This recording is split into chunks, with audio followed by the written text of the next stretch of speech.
Reef saved me. Casualty of war. He hadn't interfered. He might still be alive. I've spent my whole life putting bad guys behind bars. Everyone thought they understood why Pauley Perrette walked away from acting.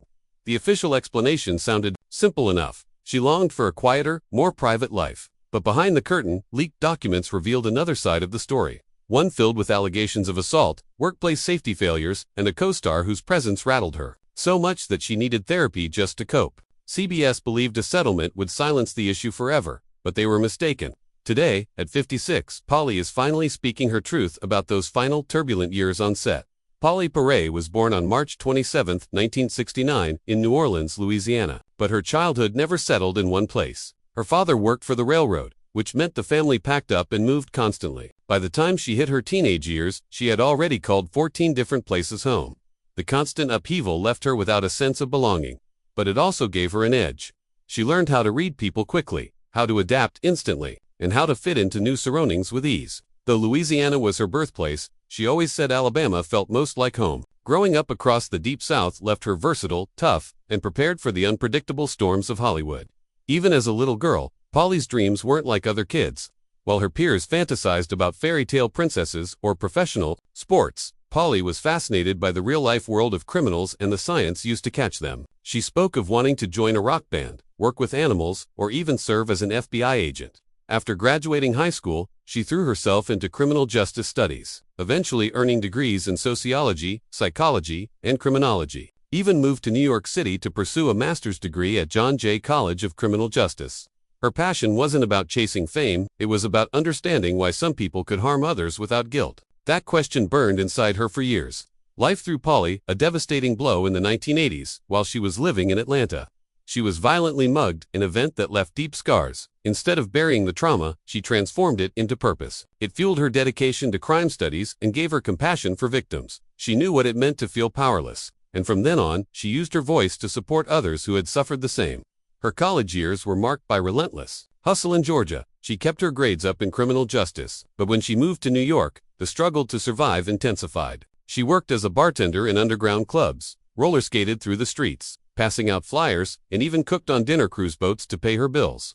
All while rocking a mohawk and combat boots that matched the city's gritty nightlife. She later admitted that these experiences gave her a sharper understanding of people than textbooks ever could. The combination of her academic knowledge and street-level survival prepared her for a career she hadn't even planned. Acting. By age 15, Pauley had already gotten her first tattoo, a shocking act in her conservative Southern community. Raised in a strict church environment where TV and movies were frowned upon, she had grown up looking every bit the picture-perfect Southern girl. Blonde hair, polite manners, and neatly tied pigtails. But inside, she felt different. Tattoos became her way of claiming her identity, of showing the world she wasn't going to be boxed in by tradition. Over time, she collected around 20 tattoos, each telling its own story of rebellion and self-expression. Her road to Hollywood was anything but glamorous. In the 1990s, Pauley arrived in Los Angeles with only $71 in her pocket.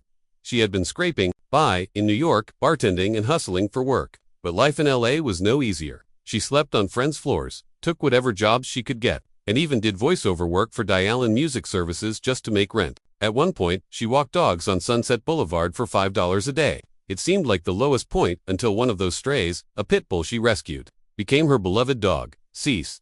That moment cemented her lifelong devotion to animals, a passion that would later shape her activism.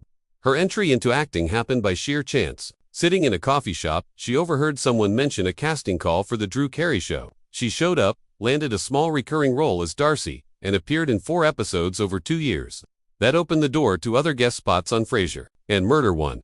Slowly building her resume, in 2000, she snagged a small part in Cameron Crowe's Almost Famous as radio DJ Alice Wisdom, working alongside actors like Philip Seymour Hoffman. Though the roles were small, they proved she had range long before NCIS would make her a household name. In 2003, Pauley auditioned for a new CBS show called NCIS. She showed up in baggy Levi's sneakers and a plain white t-shirt, nothing like the goth forensic scientist she would become famous for. But the moment she walked in, creator Don Belisario reportedly said, "That's her." Her natural energy, warmth, and fast-talking charm made Abby Sciuto leap off the page. She wasn't just playing a role, she was channeling a part of herself.